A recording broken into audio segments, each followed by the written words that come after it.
أنا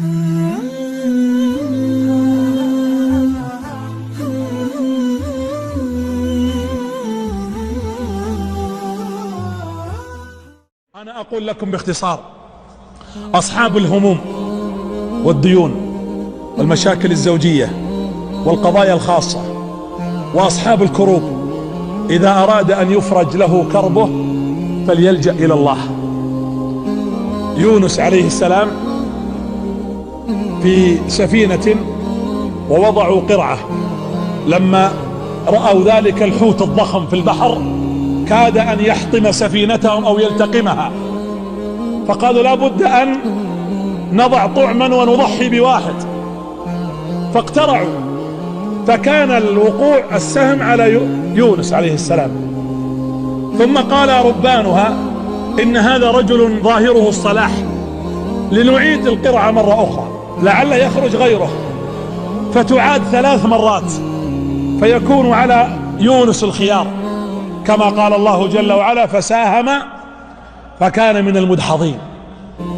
ثم وقع الاختيار أو وقع السهم عليه، فحمل يونس عليه السلام ورمي في البحر والتقمه الحوت وظل في ظلمات 3. أسألك بالسطحية عذرا، لو قفل عليك باب الغرفة بمكان مهجور، ثم قفل عليك باب البيت الذي فيه الغرفة، ورمي المفتاح في باب حديد، ولا زاد ولا طعام ولا هواء ولا ضوء ولا بشر ولا شيء، ثم ذهب الذي أقفل ذلك الباب وله المثل الأعلى، كيف سيكون حالك؟ يونس ما تغير ارتباطه بالله، لأن تغير المكان والظروف لا تغير قلبا تعلق بربه جل في علاه مطلقا موحد.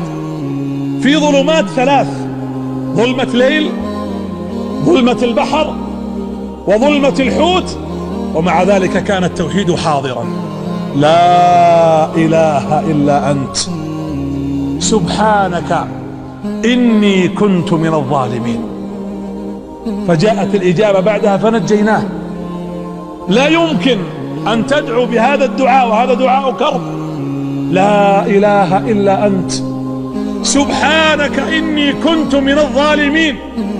جمع بين التوحيد والاستغفار، كما قال الله لمحمد قبل أن تبدأ رسالتك، قبل أن تزاول دعوتك، قبل أن تقوم بمهمتك، فاعلم أنه لا إله إلا الله واستغفر لذنبك. اجمع بين التوحيد والاستغفار تجد الفرج ينفتح عليك. الله جل وعلا قريب من يونس ولا لا؟ حينما يقول الله جل وعلا أنه قريب مجيب. القرب. الآن بس أريد منكم اسكت، لا تتكلم، أنا سأسكت. كل منا يناجي ربه بينه وبين نفسه. أنا لا أعلم كل منكم بماذا يناجي.